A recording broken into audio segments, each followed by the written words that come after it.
Good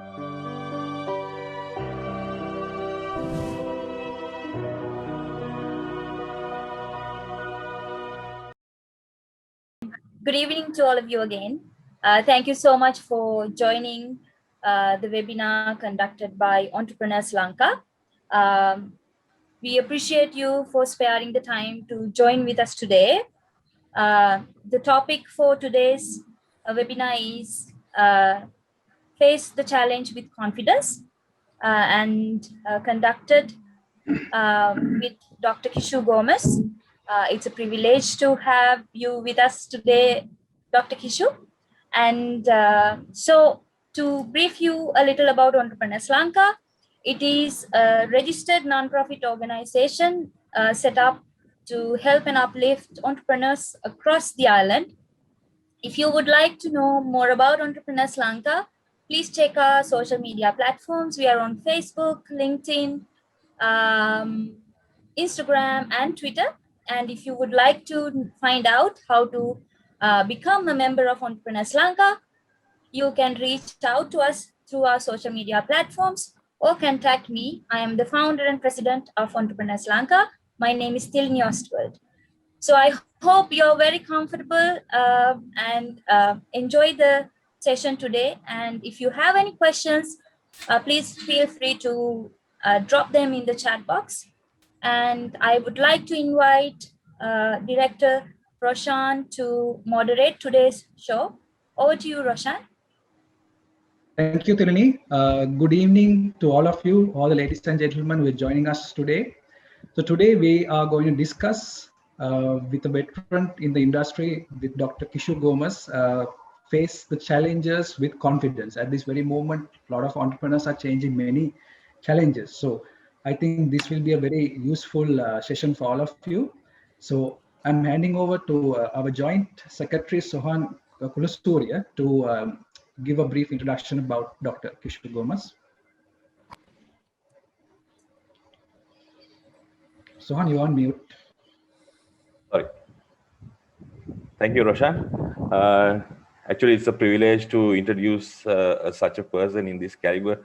So let me start saying Dr. Kishu is an award-winning corporate leader and a marketing professional with over 3 decades of work experience with a US multinational into 2 huge global industry names, beverage and energy.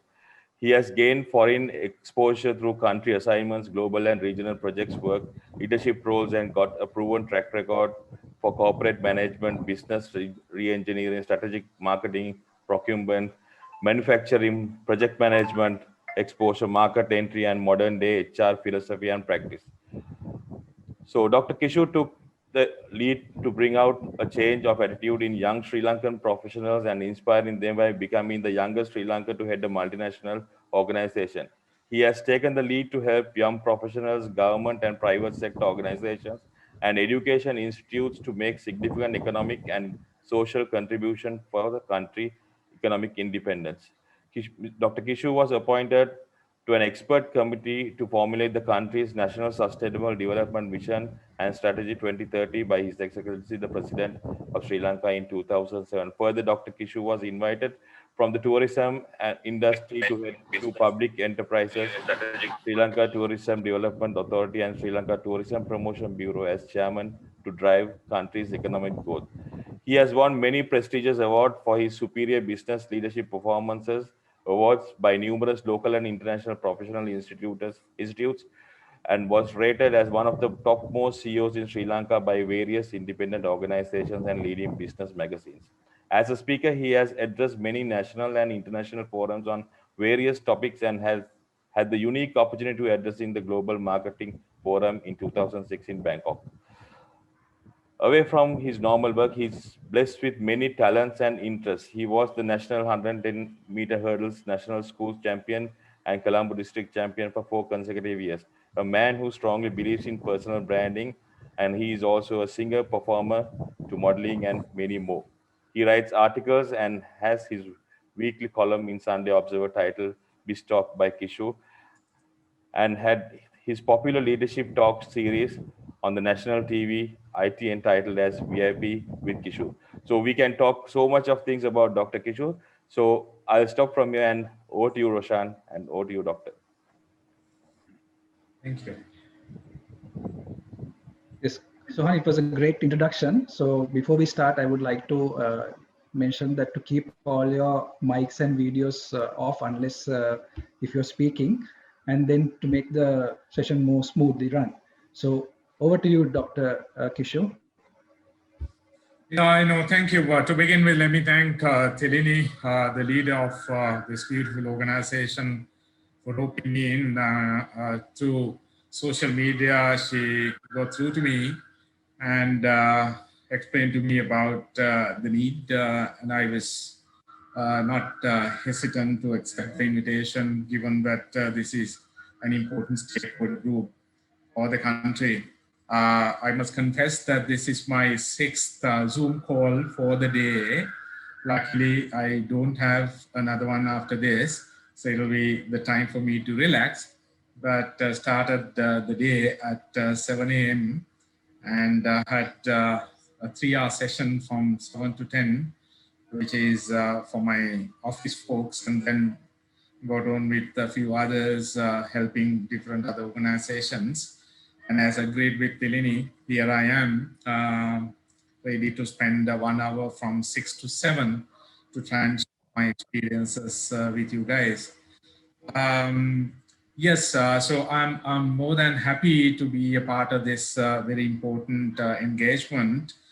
And as per the arrangement we have, I'm sure you'll be throwing certain questions to me to begin with, and I will answer them. And towards the end, if the participants have other questions, time permitting, we should be able to take them on as well. So thank you very much for joining this session with me, having confidence in me, and using my 3+ years or rather 3 decades of experience. I will do justice to your decision for this very important session. So with that, Roshan, I'll let you ask the questions. Yes.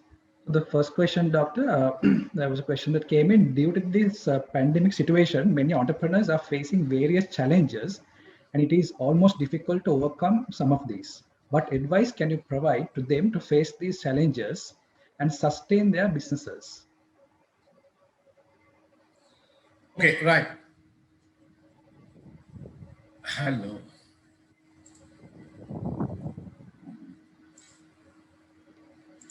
Hello. I'm sorry. Can you hear me and see me? Yeah, we can hear you. Yeah, something went wrong. Sorry about it. Yeah, I mean, if I had a perfect answer to this question, I won't be doing this session with you guys. I would be, doing something else, right? To be very honest. I mean, number one for any of us, be it an entrepreneur, be it a business leader, be it an employee, be it someone in the music field or any other field. What is important for us is to understand the issue in context. What is the issue?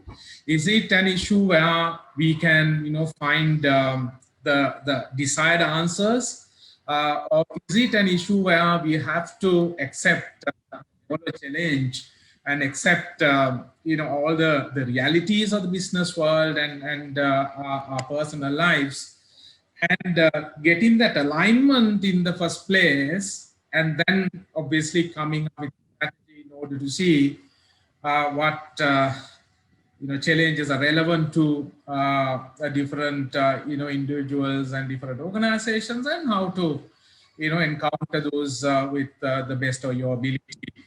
So if someone is asking for a solution to quickly regain the lost position, that would be a big dream.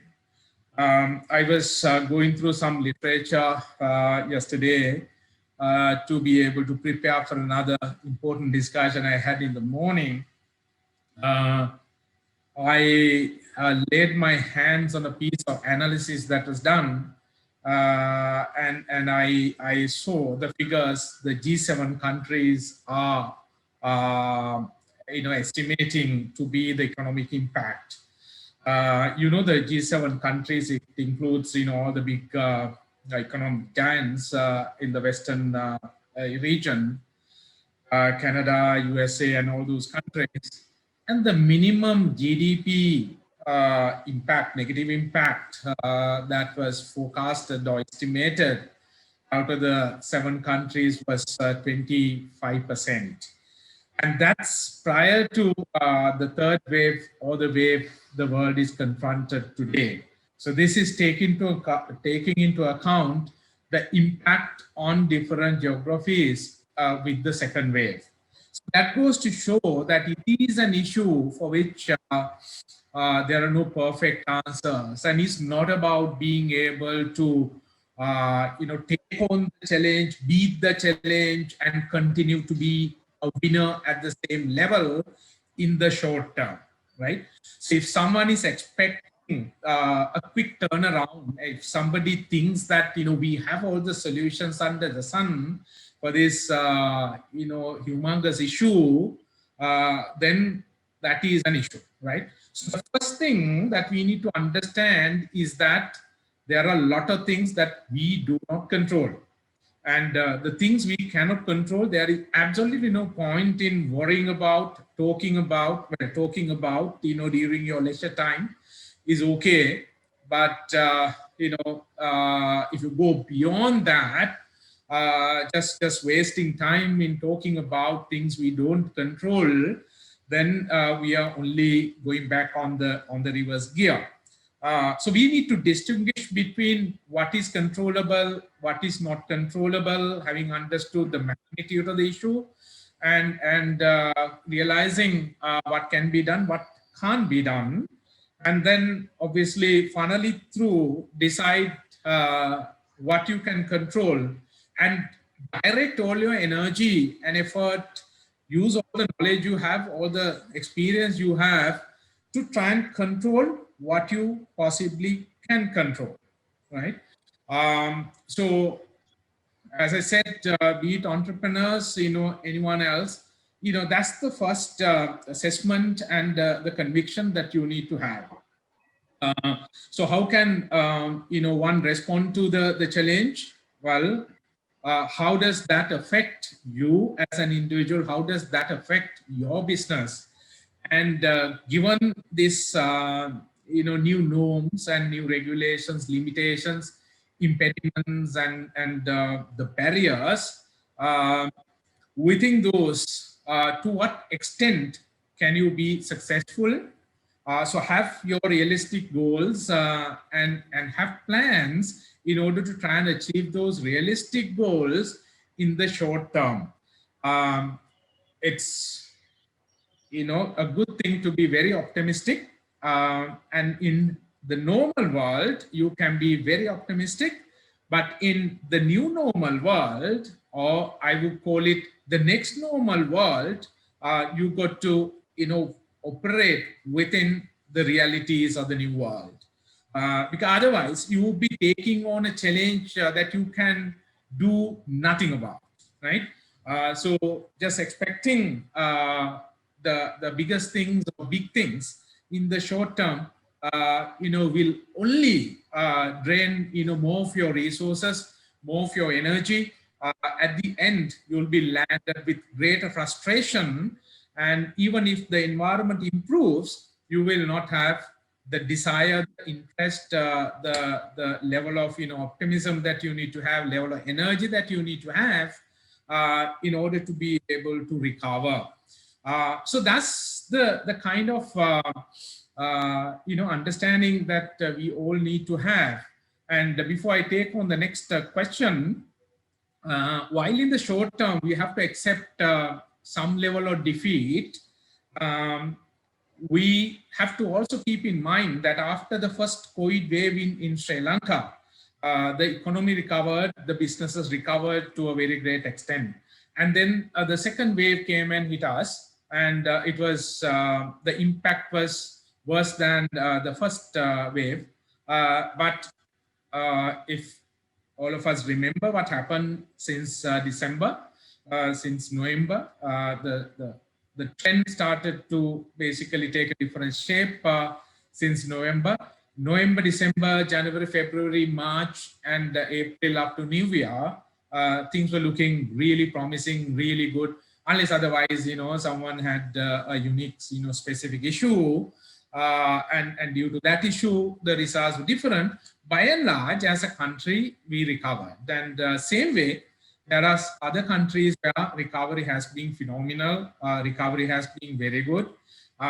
So have confidence. While in the short term, we have to be content with what is real, what is realistic. In the medium to long term, you can still have very big dreams and hopes. And with the people who are working day in, day out in order to find a medical solution and other solutions to the issue, being able to come up with a concrete solution.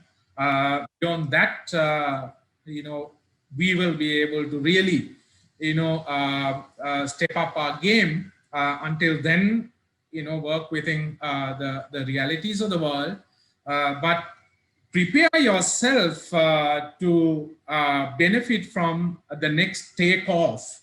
And this is an excellent time for all the businesses, all the entrepreneurs to learn from the journey you have been on so far. And due to various pressures that we have had to deal with, we have become more creative. We have come up with solutions we never thought we would be able to come up with. We have got used to working with limited resources.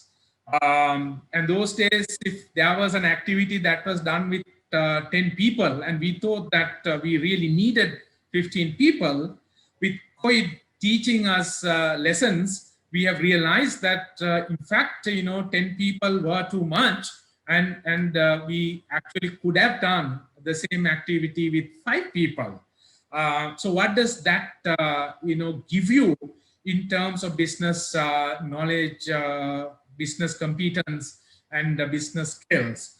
So I just took one example. There may be so many other examples where you have discovered where you have discovered new ways of doing businesses, where you have discovered new processes in order to manage the same businesses, and also some of us managed to find new business opportunities as well. We let go of certain businesses that were not giving us a right return, and we made certain portfolio decisions, and we laid our hands on new businesses, and some of those may have been very, very fruitful.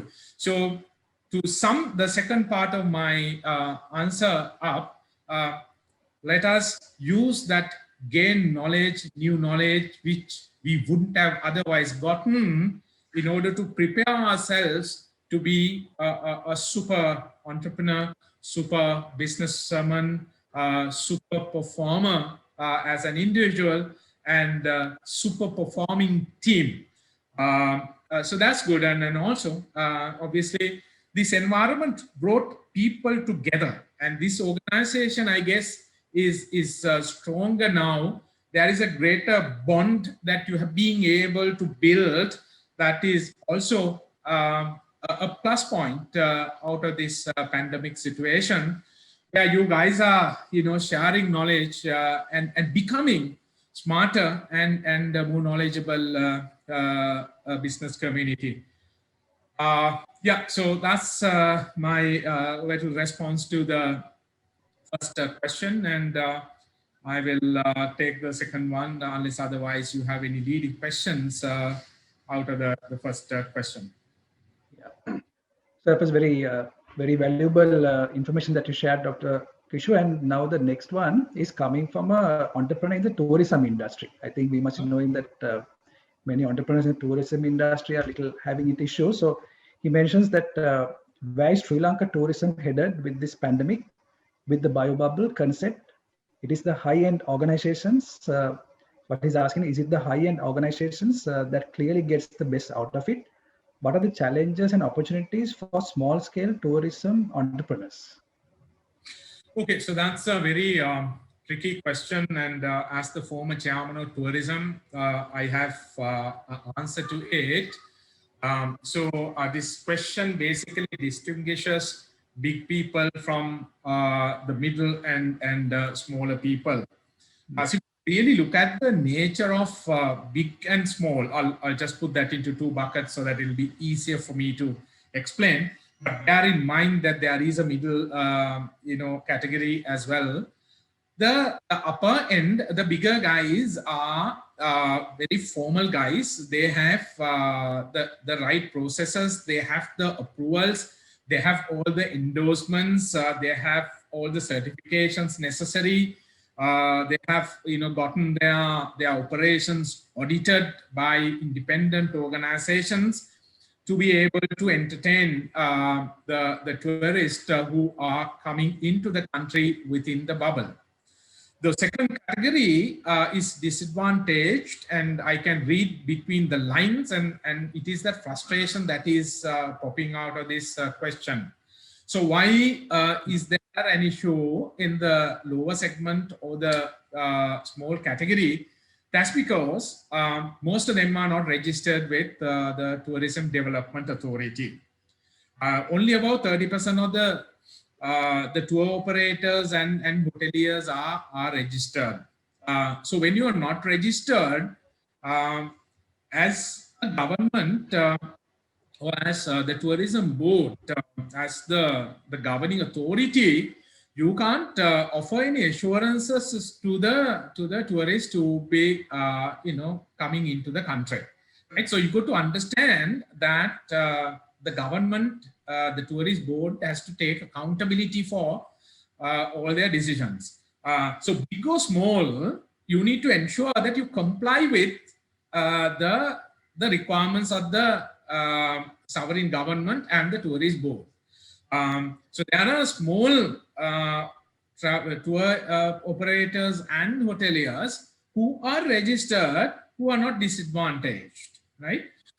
So that's that. The other aspect to it is while the big guys get the numbers, small numbers we get, those numbers are not enough for even the big guys to be able to make a decent return. So they need to, ask the question, are we going to be operating, for these numbers, knowing very well that they wouldn't be able to make a decent return. But obviously, some revenue is better than no revenue. And you need to, keep feeding the employees. You got to, keep paying the utility bills. You got to maintain your landscape. You got to take care of your employees' welfare. You got to, pay certain taxes and duties that are not linked to the top line.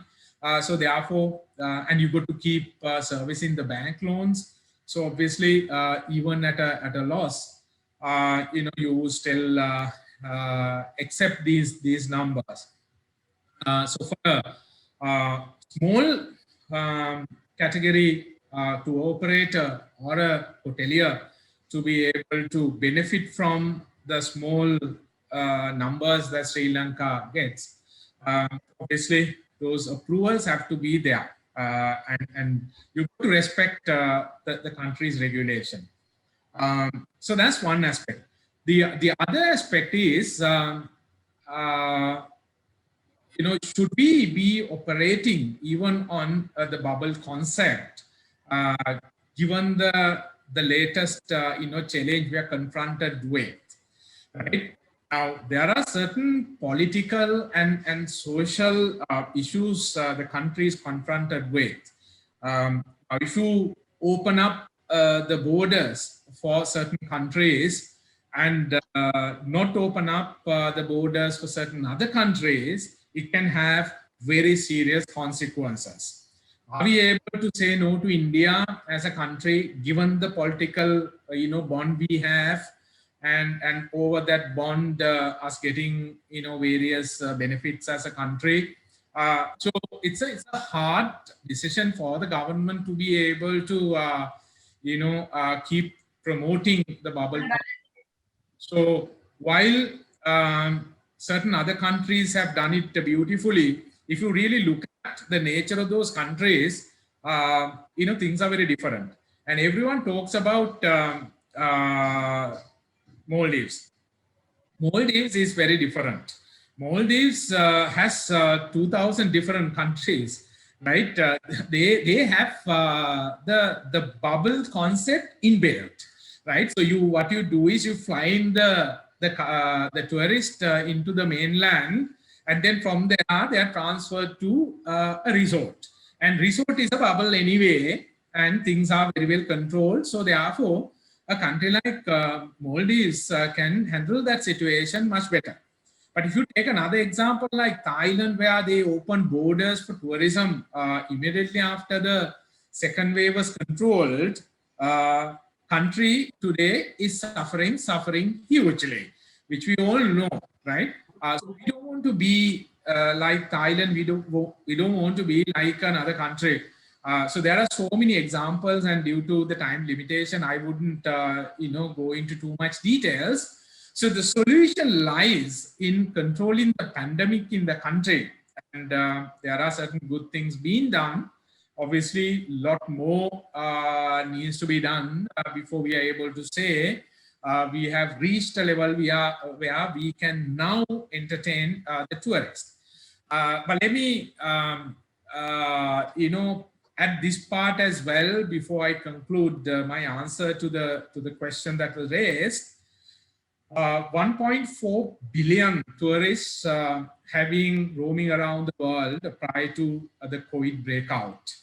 And if you look at the contribution to the global economy from tourism, it exceeds 10%. So that's basically an estimate, but real figure must be much more than that. And being in tourism for quite a considerable time, having tackled the issue our country was confronted with the Easter attack, where I had to basically, face the entire world. It's not the politicians who went in front of the global media. It's not the military. It's not anyone else. It's Kishu Gomez who actually first went out of the country to Dubai to address the global media as the first Sri Lankan to talk to the global media. So with that experience, I'm saying it should be around 20%. And as for Sri Lanka, 2018 was the best year with the $4.3 billion income, with 2.3 million tourists coming into the country. And in 2019, despite the Easter attack, we got almost 4 billion revenue. And we had almost 2 million tourists coming into the country. And the recovery is another world record, which I don't want to talk about because it happened under my leadership. But all what I can tell the community representing the tourism is that the moment COVID is controlled to an extent where tourists can safely travel across the world, it's going to come back, at a much higher level. 1.4 billion tourists will, become 2 billion.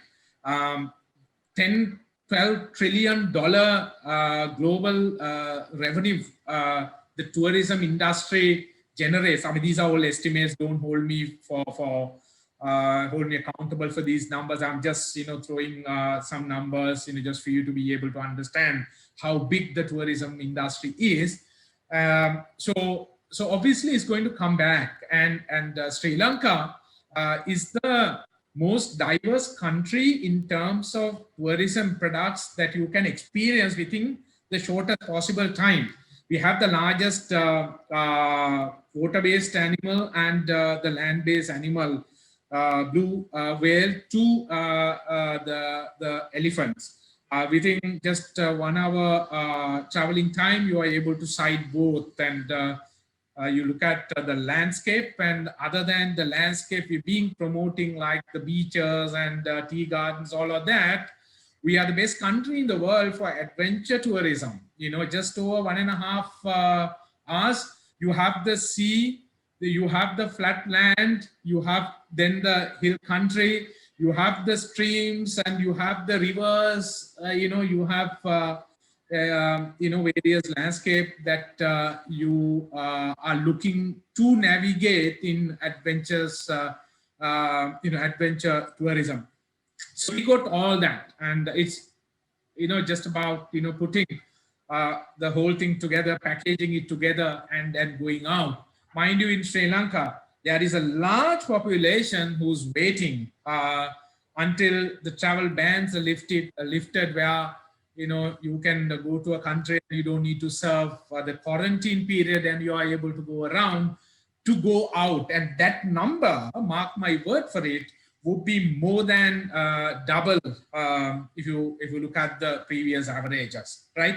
So that's the desire, that's the thirst you have, that's the hunger you have, and that hunger is a universal hunger. So tourism is going to come back. So until it comes back, just see how to best manage your tourism related businesses, and make certain U-turns, make moves, and keep your revenues going, catering to the local tourists, and wait for that recovery to happen, where you can certainly achieve your objectives, or probably go beyond beyond it, just meeting your expectations, but exceeding your expectations. Thank you very much, Dr. Kish. It was a very detailed answer, I think, for all the entrepreneurs in the tourism industry. I think you covered all areas. So you will not believe there is more than about 20 odd questions that are coming in already. Okay. So I'm going to just firing a little more on a faster level, and tourism related I might not touch because you gave a very detailed answer. It was very useful. So there's an event planner who has come in to ask a question, entrepreneur. Tangible products are easy to sell when it's comparing to intangible services. As an event planner who are looking to touch international levels with the concept of destination weddings, what are the main areas that we need to look into? In terms of destination weddings and event planning, area, the opportunity is tremendous. And Telini at the beginning, or somebody, I can't remember who it was, said to try and weave in, my experience into some of these answers. And I'm going to bring one. When I was working for Coca-Cola, when I was the promotions and special events and sponsorships manager, I remember handling all the events by myself and my team. And there were no event planners then, other than people who supplied, audio equipments and various, equipments. There were no event planners. There was no service being sold at that moment of time. So I have literally handled from an invitation to making the payments to the suppliers.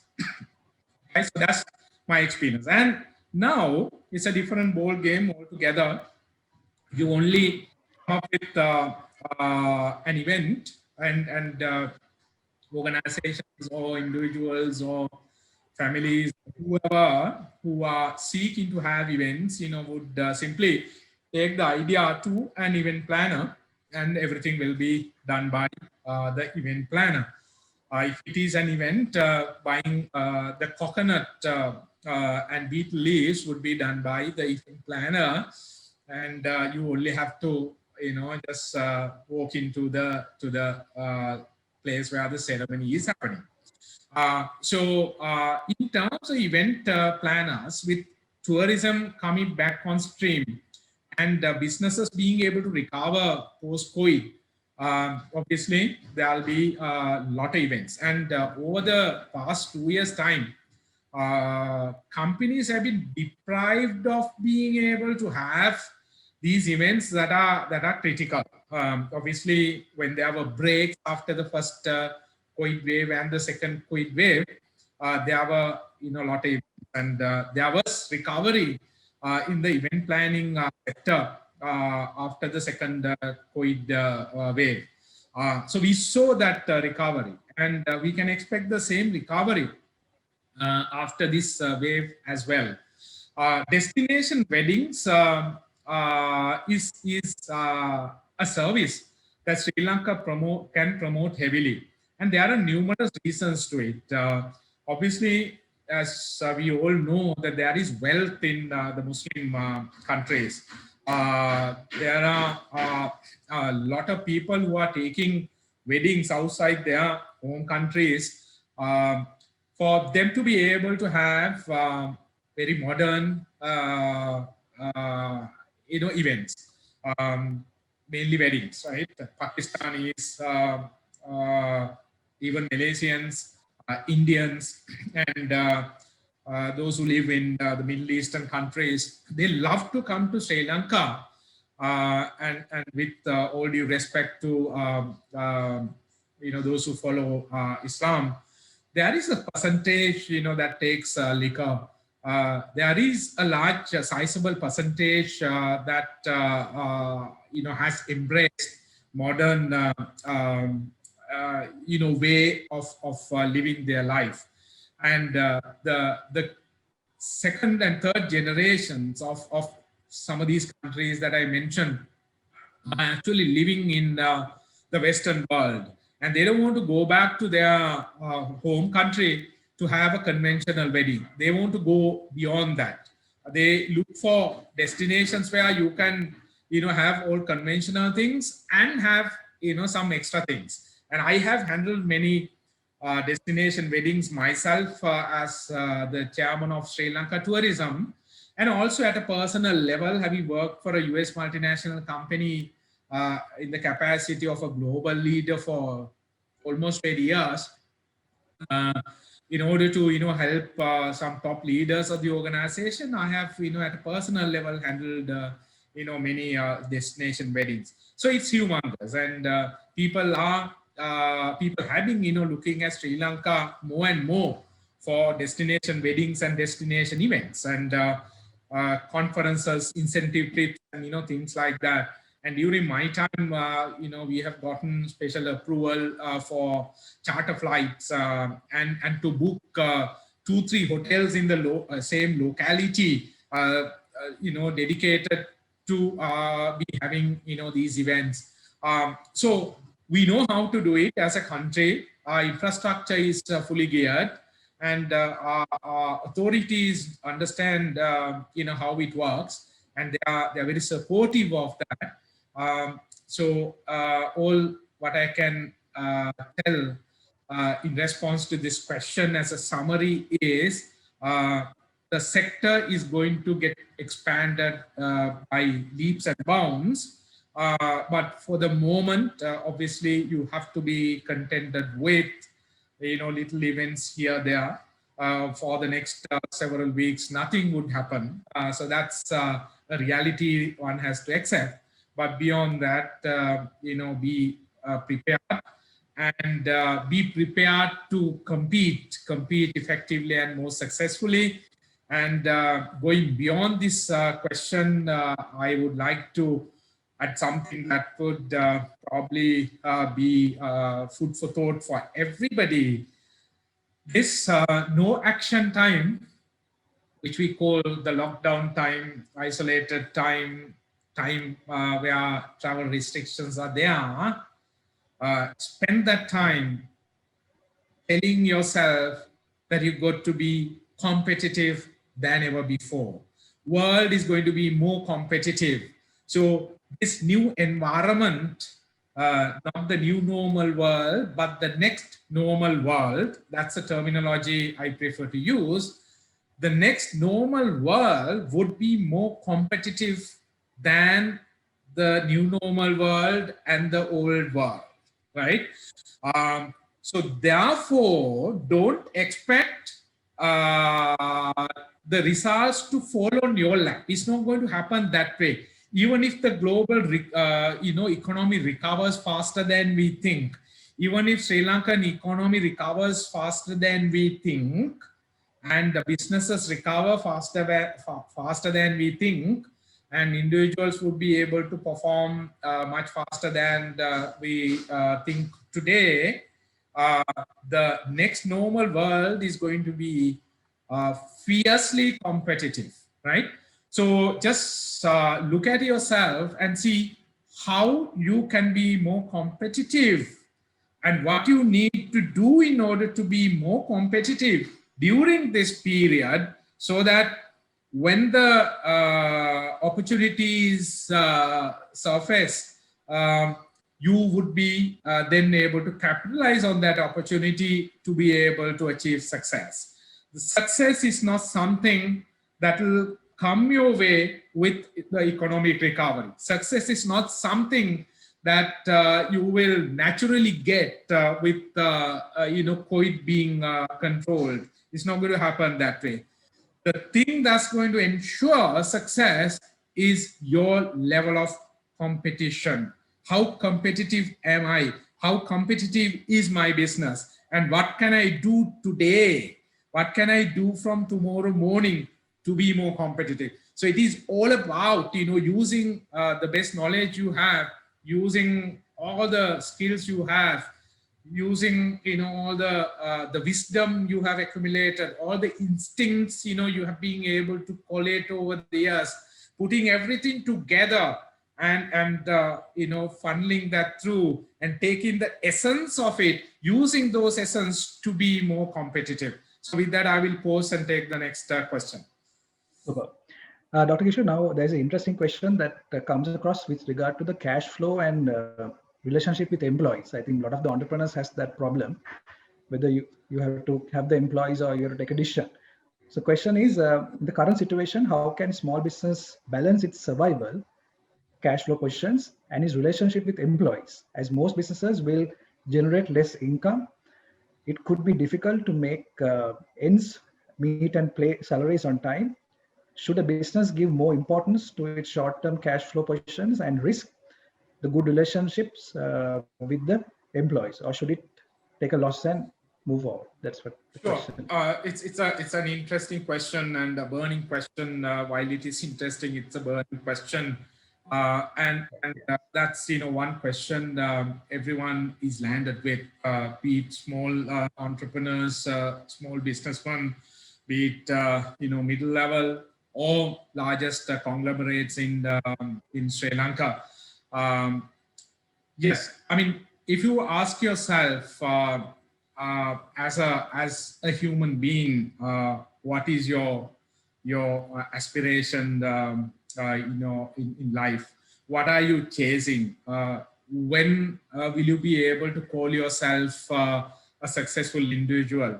And the point at which you can call yourself a successful individual or a businessman is when your stakeholders look at you and pass the judgment that you are a winner, you are successful, and you are good. And for being that, giving you the love, admiration, and respect, right? We are all human beings, and we are accountable to the human beings. So once COVID is dealt with, one day it's going to happen, and thereafter, unless it is a business that is run by an individual, where you have to embark on a journey with your employees in order to achieve your business objectives, you need to have the best employees working for you. I talked about individuals and businesses being able to be competitive, right? And it is that competitive edge that would make you a winner. So for you to be able to win, you need to have a winning team. So it's about every single employee working for you being able to win that competition as well. So at this moment of time, as privileged people, and I know that every single individual on this line is a privileged individual. And if one thinks that, my gosh, we, though, Kishu is saying it, I'm not, I would, request that individual to just, look around and listen to the stories that are amongst our society. at this moment of time, there may be hundred thousands of families and parents and elders, uncles and aunts scratching their head to see what can I give my children, my nieces, my nephews, and my granddaughters and grandsons to eat for dinner. I don't have anything at home. And what am I going to do tomorrow? Tomorrow is a lockdown situation. I can't go out and, earn my daily wage. How do I, give at least one meal to the family tomorrow? Right. So that's the real situation. And 40% of our population do not have access to 2 proper meals a day. And that's the country you and I live in. So we as human beings, and can be a big businessman, medium scale businessman, small businessman, and individual, we are all human beings, and we can only be happy if we have done something for our employees.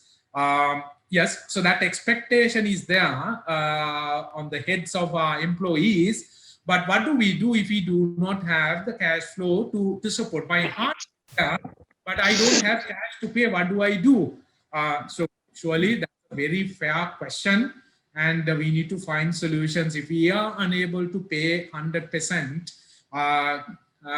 can I pay 50% to keep their families going? For them to be able to have 1 meal a day, 2 meals a day, or 3 half meals a day, and it's my obligation. They have worked for me to become the person I have become.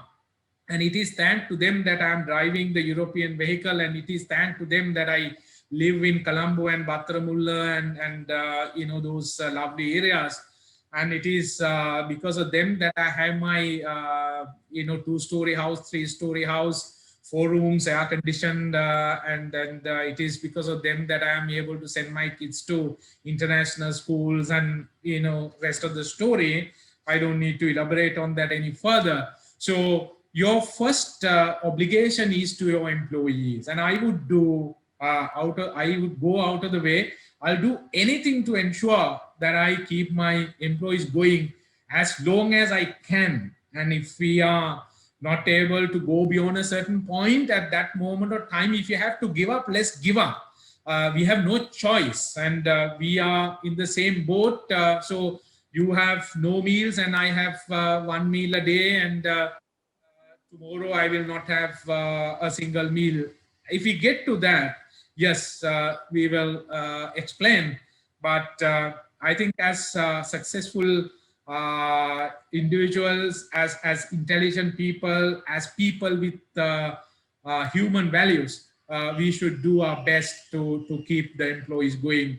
If full salary is not possible, as I said, is half salary possible, given that they don't need to travel anymore, they don't need to dress up, they don't need to cook a better meal, because they need to come and open their lunch packet in front of their colleagues, and they can have rice, 1 curry to survive, and for that they need 1/3 of their salary.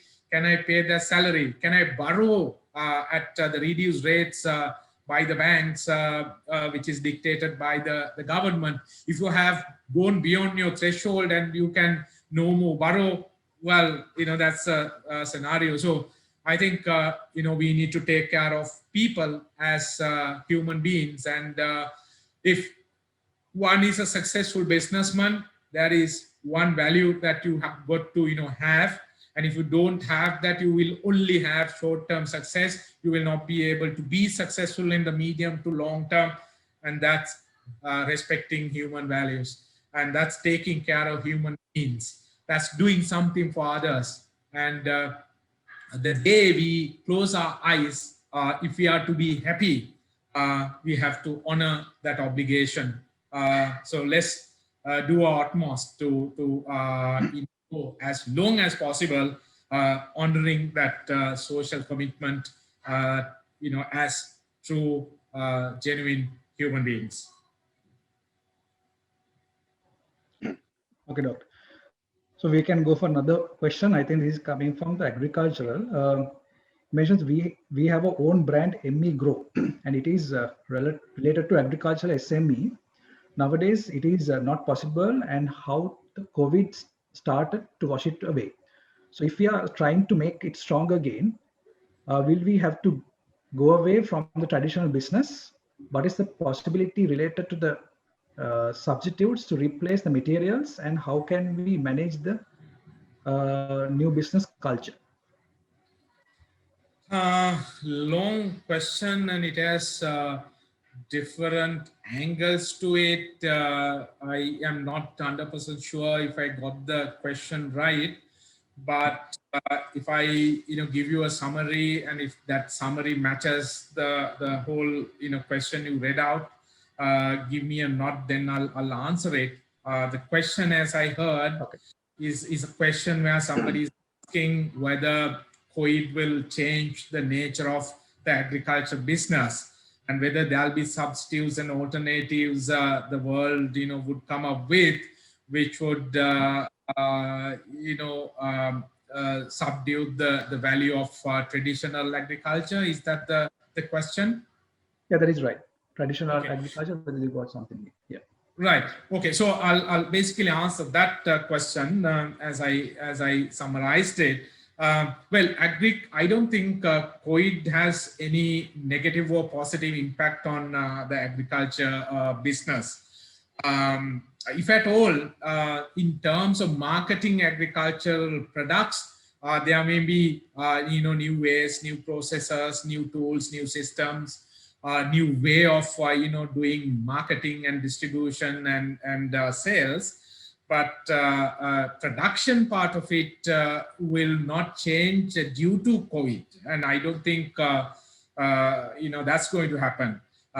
So surely we got to move away from traditional way of doing agriculture.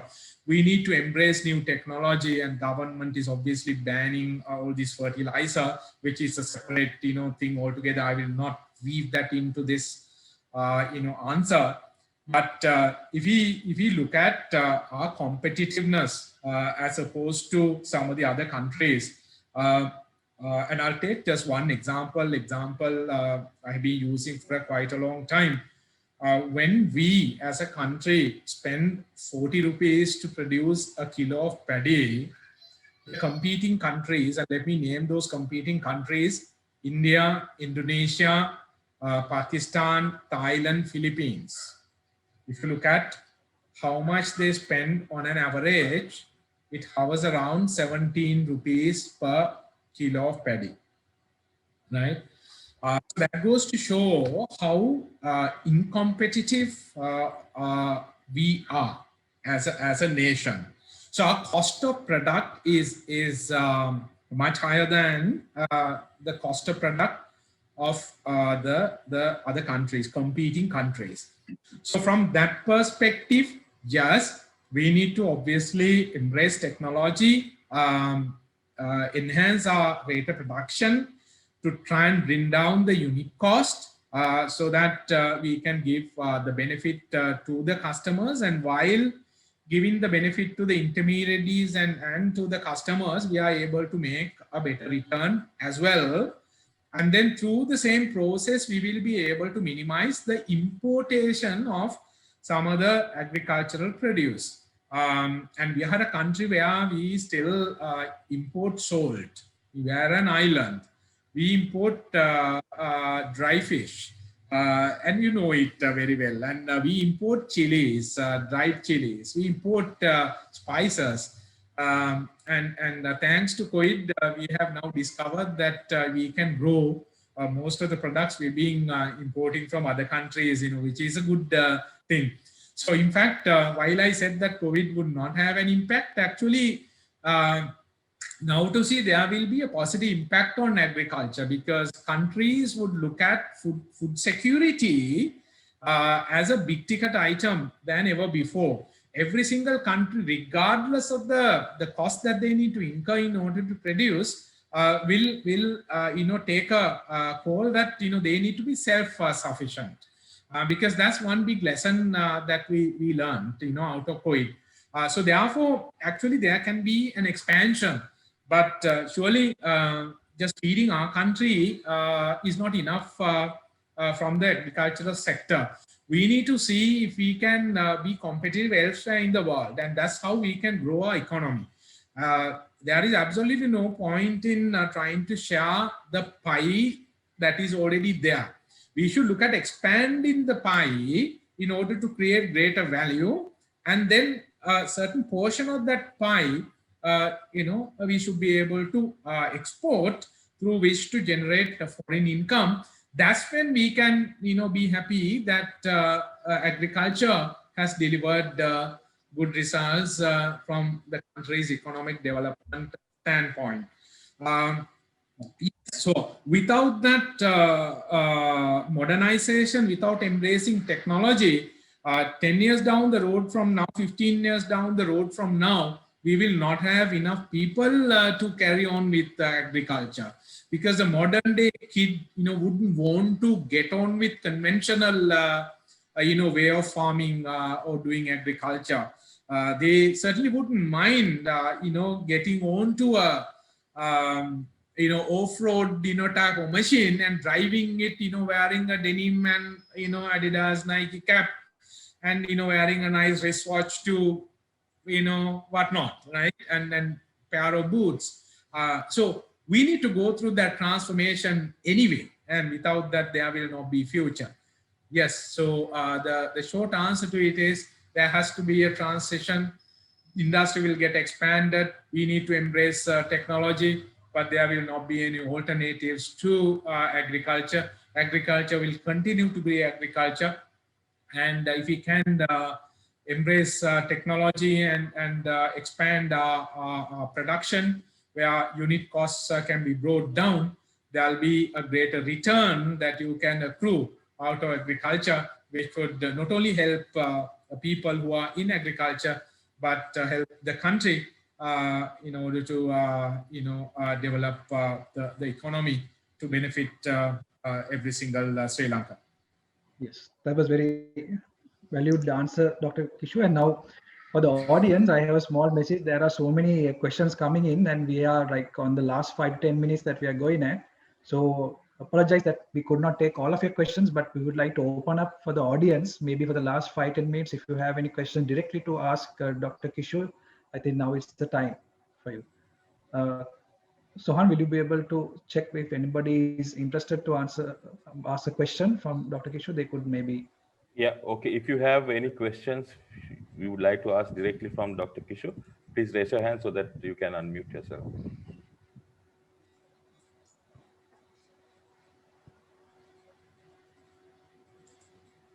Anyone? Krishanta is raising his hand. Krishanta. Okay, Krishant, you can unmute and ask.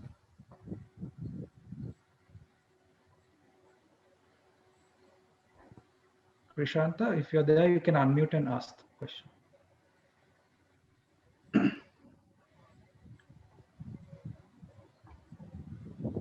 I can't unmute.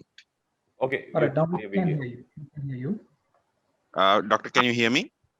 Yeah, I can hear you very well, Krishanta. Go ahead, please. Okay. So like I said, I'm a very small one who started when the second wave started. So my businesses started with that. So I've actually expanded into 3 lines right now. So what I'm thinking here is, Doctor, the things are different with the third wave. Like I've seen a lot of changes in third wave. So what would be the 2 things as a startup personality, which I should think or focus on areas to be prepared post this third wave going down? That's my question for you. Okay, so 2 things you can do.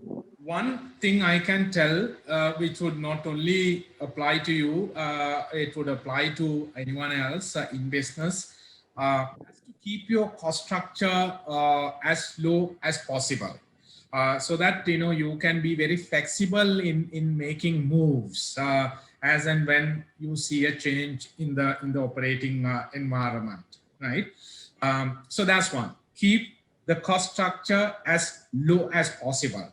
Look for synergies, look for efficiency, look at cost-effective ways of doing the same thing, and I can tell you with all my experience, sky is the limit. Never think that you have skinned it and beyond that you cannot reduce cost. There's nothing like that. It all depends on what your attitude towards cost management is. And I've done that with 2 companies very effectively. And I'll give you one example. When I took over as CEO, Managing Director of Caltex, Caltex had 420 employees in the plant. And everyone thought that we needed that number in order to do the manufacturing. And sorry, I don't have enough time to explain how I did it. But let me tell you that I brought that 420 number down to 78. And I doubled the volume, with that, right? So that's just one simple example. So sky is the limit. Keep your costs as low as possible, right? And in that, don't look for comforts. No employee, no owner would be able to, have all the comforts around you, right? You have to work with minimum resources. Number 2 is just see if you want to make portfolio decisions to not just depend on one industry, one consumer segment, one product line, but see using the same expertise, same knowledge, same common customer, whether you can start on another business, whether you can add on another business, rather than having to invest in 2 separate businesses, right? Because if you, while people would always think of investing in so many businesses, multiple businesses, which is not a bad idea, provided every single business can give you the right return. Using the same resources, same real estate, same customer, and same time, whether you can add a portfolio of products or services, so that if and when one fails, you have another thing to latch on to. So I just said one, it could be more than one as well, right? Say for example, there are 5 people working for you, and you need to have 5 people. You can't bring the number of employees down to 3. Given the nature of the business, 5 people have to perform one activity at the same time. So you need to have 5 at any given time. But if 5 people work for 6 hours only and you have 2 hours extra, what can you do to use those 2 hours into 5 people, 10 hours a day, in order to add greater value to your business, right? You have 40 by 10, real estate, and you really don't need 40 by 10.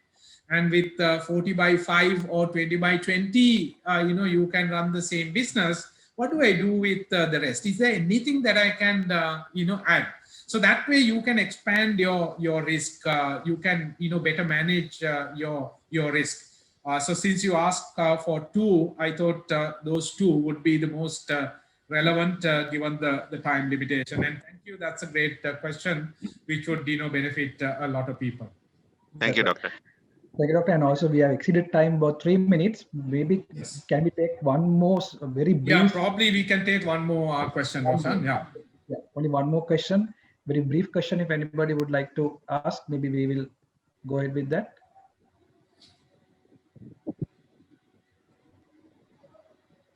Hello, sir. I would like to ask you, we were talking about the products producing. So if there's a pandemic, we can save it or store it and we can use it after the pandemic. But when it comes to the service, we can't wait to do something or deliver something. The right. So yeah. Right. Question is, what can you do? Yes. No, thank you for that question. And I think there was a similar question that I answered before. Products, there are certain products that you can store and keep, but there are many other products, where you can't, just keep it in storage and they would perish. So there is a challenge there as well. But your question is very clear. If it is a service that you offer to other people, individually or as a team, there is no market demand, and what do you do? So obviously, in an environment of that nature,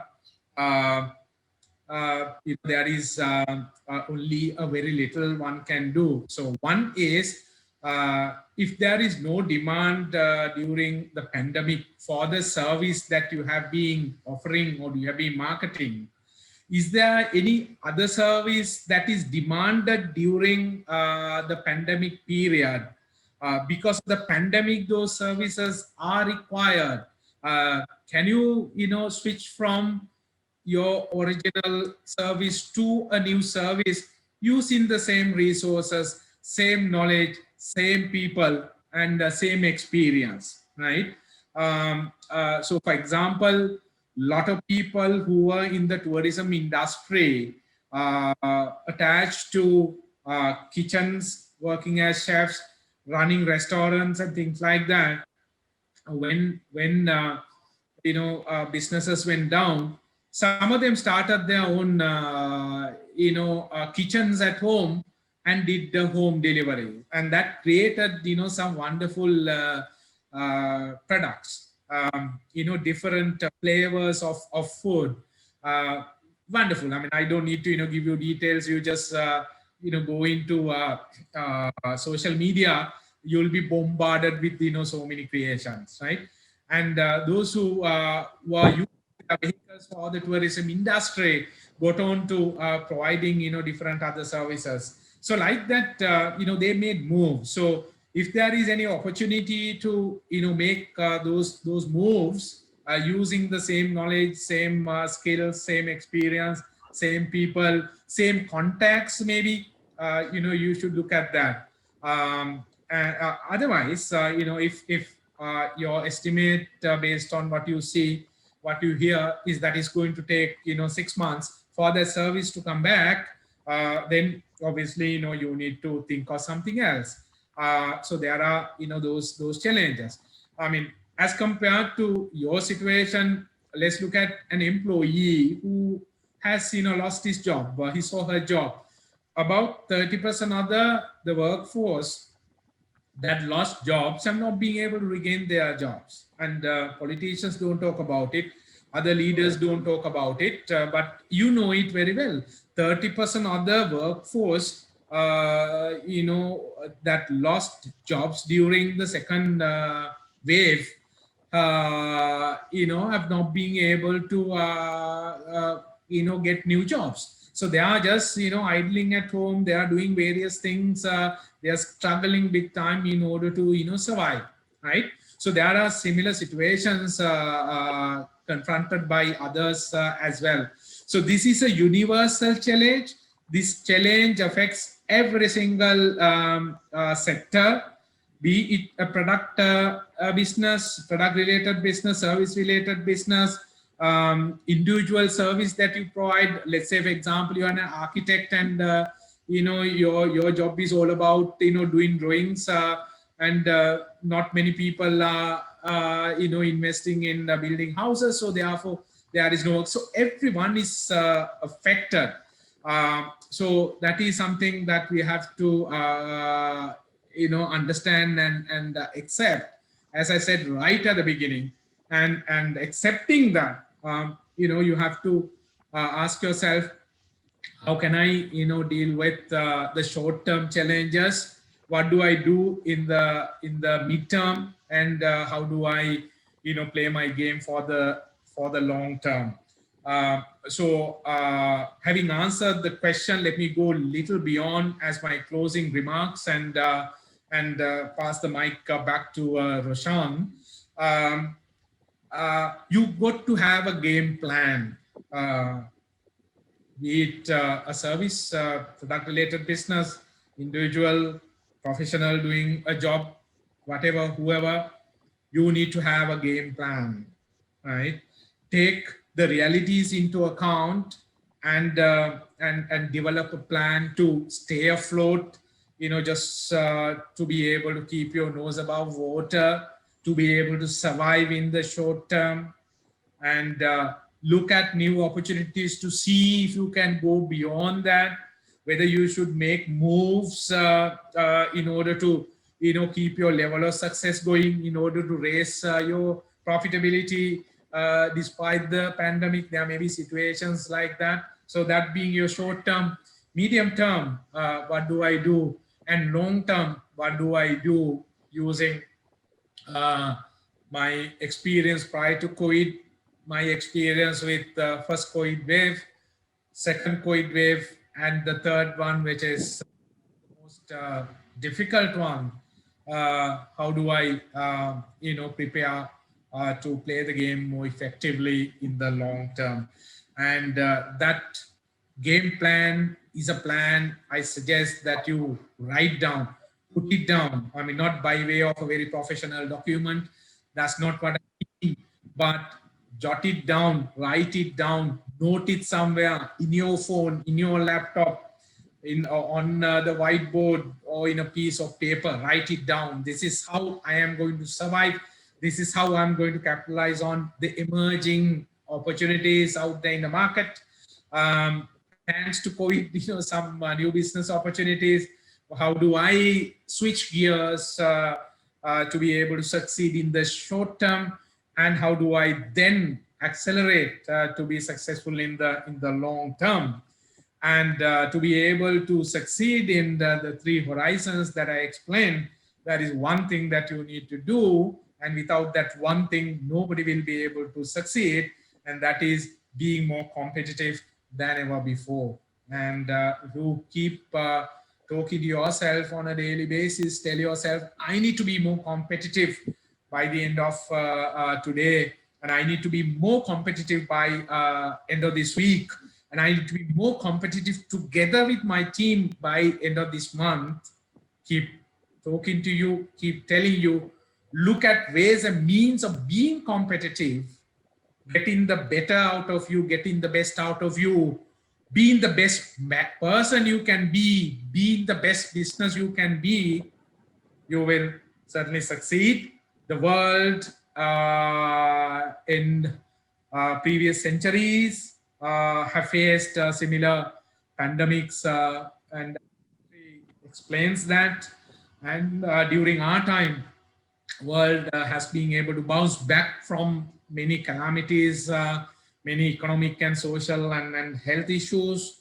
And I'm very positive that this time too, the world will be able to bounce back. Surely people are dying, which is not a desired outcome, but what to do, that's the reality. Some people will die and most people will struggle, but world will survive. And in that world, we still need to achieve our mission, our vision, and what we have planned to achieve for ourselves, and through our success for others. And finally, we should look at not only our success of our people, success of our Sri Lankans. And it's not about being successful as individual business leader, but it's about taking care of the 22.5 million people. And out of that population, 40% can't have 3 decent meals a day. And people die out of starvation.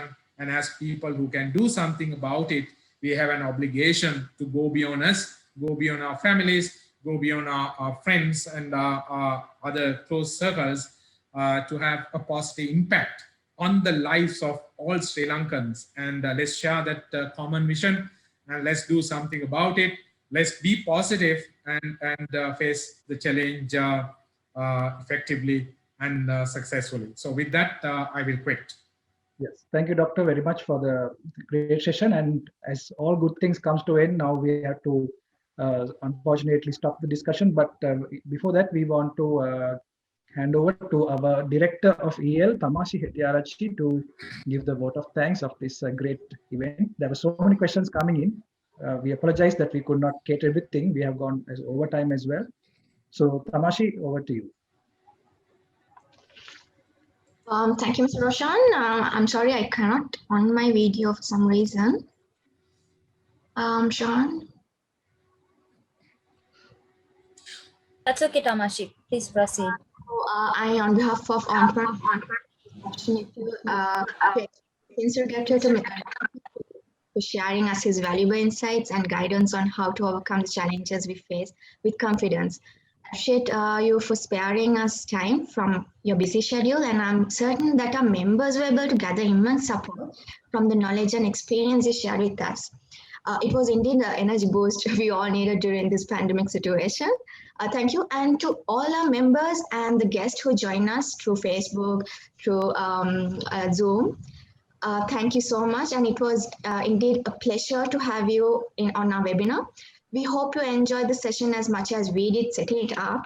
Finally, wishing you and your families health and happiness. Have a great evening.